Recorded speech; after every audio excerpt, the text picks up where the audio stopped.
भारत और जापान का रिश्ता केवल डिप्लोमेटिक रिलेशन से कहीं ऊपर सांस्कृतिक और भरोसे का रिश्ता है। हम एक दूसरे की प्रगति में अपनी प्रगति देखते हैं। मारुति सुजुकी के साथ हमने जो जर्नी शुरू की थी वो अब बुलेट ट्रेन की स्पीड तक पहुंच चुकी है। भारत जापान पार्टनरशिप की औद्योगिक संभावनाओं को साकार करने की बड़ी पहल यहीं गुजरात से हुई थी। मुझे याद है हमने 20 साल पहले जब वाइब्रेंट गुजरात समिट शुरू की थी तो उसमें जापान एक प्रमुख सहयोगी था।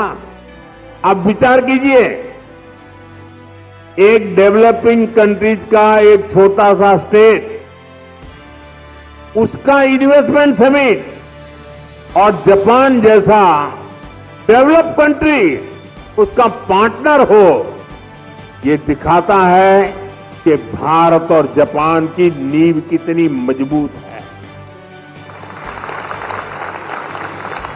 और मैं आज जब ये वाइब्रेंट गुजरात की यात्रा की याद कर रहा हूं तब मेरे मित्र यहां बैठे हैं, वो पहले भारत में एम्बेसडर हुआ करते थे 2003 में।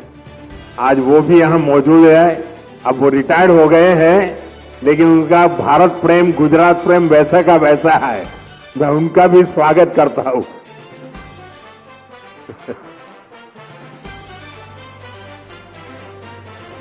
गुजरात के लोगों ने भी जापान के लोगों का उतना ही आत्मीयता से ख्याल रखा। हमने इंडस्ट्री से जुड़े रूल्स एंड रेगुलेशंस जापानी भाषा में प्रिंट करवा कर दिए। जब मैं गुजरात में था, हर छोटी चीज पर मैं ध्यान रखता था। इवन मेरा जो विजिटिंग कार्ड होता था ना, वो भी मैं जापानी में बनाता था।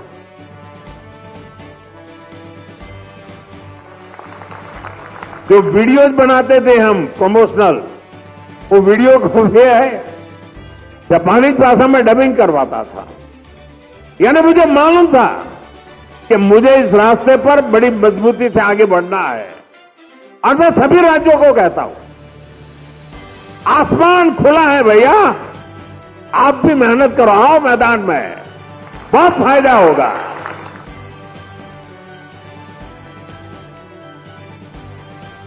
मुझे याद है शुरू में जब जापान के हमारे साथी आते थे तो मैं नया नया उनकी निकटता मेरी बढ़ती चली जा रही थी, तो उनकी हर चीज को मैं समझ पाता था। मैंने देखा है कि जापानी लोगों का एक नेचर है कि उनको अपना जो कल्चरल इकोसिस्टम है वो उनकी पहली प्राथमिकता होता है। उसमें जापानी फूड चाहिए। ये जैसे गुजरात के लोग हैं ना, उनका भी ऐसा ही है। वे गुजरात में कहीं शनि सैटरडे संडे को कहीं न कहीं रेस्टोरेंट में खाने की आदी है, तो वहां जाएंगे तो मैक्सिकन फूड मांगेंगे, इटालियन फूड मांगेंगे। लेकिन गुजरात के बाहर कहीं जाएंगे तो गुजराती फूड खोजते रहते हैं। मैंने देखा जापान के लोगों का भी ये स्वभाव है, और इसलिए मैंने यहां जापानी क्विजीन की व्यवस्था कराई। मैंने उसकी एक होटल चेन को बुलाया। मुझे पता है, बाद में मुझे बताया गया कि भाई जापान के लोग हैं, गोल्फ के बिना तो नहीं चल सकता। मैंने उसको भी प्राथमिकता दी और अपने जापानी साथियों को ध्यान में रखते हुए हमने, जो गुजरात में गोल्फ का नामो निशान नहीं था, 7-8 नए गोल्फ कोर्स डेवलप किए। देखिए, विकास करना है, इन्वेस्टमेंट लाना है, दुनिया को आकर्षित करना है, तो हर बारीकी पर देखना पड़ता है। और हमारे देश में कई राज्य हैं जो करते हैं।